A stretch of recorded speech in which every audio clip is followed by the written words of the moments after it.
Hi friends, நமக்கு எப்போவுமே இந்த கிச்சன் ரூமில் சுத்தமாக வச்சுட்டு இருக்கிறது தான் எப்பயுமே நமக்கு ரொம்ப பிரச்சனை. அது நீட்டாக வச்சுருக்கணும், சுத்தமாக வச்சுருக்கணும். அதனால் இப்போ டெய்லி நம்ம தொடச்சிக்கிட்டே இருக்கணும். இப்போ அதுக்கெல்லாம் ஏகப்பட்ட டவலு, டிஷ்யூ பேப்பர் மாதிரி இருக்கிற இதெல்லாம் வந்துடுச்சு. ஏன்னா நம்ம தினைக்கும் சுத்தம் பண்ணிவிட்டு நம்ம அப்போயே அலசி போட்டால் தான் நல்லாயிருக்கும்.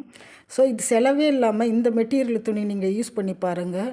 அவ்வளோ நீட்டாக இருக்கும். நம்ம 4-5 தடவை துடைக்கிறத விட 2 தடவை துடைச்சா கிச்சனில் இதே ரொம்ப பளிச்சுன்னு ஆகிடும். ட்ரை பண்ணி பாருங்கள். இந்த மாதிரி வேஸ்ட்டான பனியன் துணி நீங்கள் எடுத்து நீங்கள் யூஸ் பண்ணிங்கன்னா, ஏன்னா இது நல்லா அவ்வளோ தண்ணி இழுக்கும். அது உங்களுக்கே நல்லா தெரியும். இது நல்லா தண்ணி இழுக்கும். அதனால் நமக்கு எவ்வளோ தண்ணி ஊற்றி இருந்தாலும் நம்ம நல்லா வாஷ் பண்ணி எடுத்துக்கலாம்.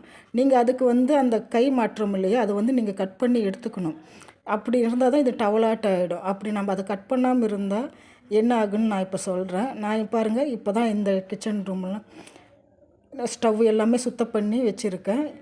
எவ்வளோ நீட்டாக இருந்துச்சு. இப்போ 2 தடவை தான் நான் நல்லா சோப்பு போட்டு தான் நல்லா வாஷ் பண்ணேன். நமக்கு 2 தடவை அந்த மேடை எல்லாமே நம்ம சுத்தம் பண்ணி எடுத்துடலாம்.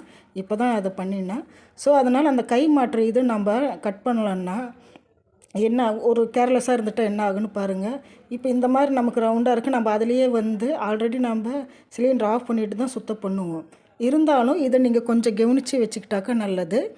நம்ம இப்படி துடைக்கக்குள்ள அந்த ஓலாட்டு இருக்கிறத இதில் மாட்டி நமக்கு ஸ்டவ் ஆன் ஆகிற வாய்ப்பு அதிகமாக இருக்குது.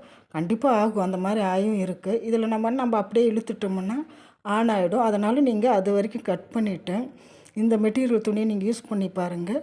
நீங்கள் காசு கொடுத்து கடையில் வாங்க வேண்டிய அவசியமே இல்லை.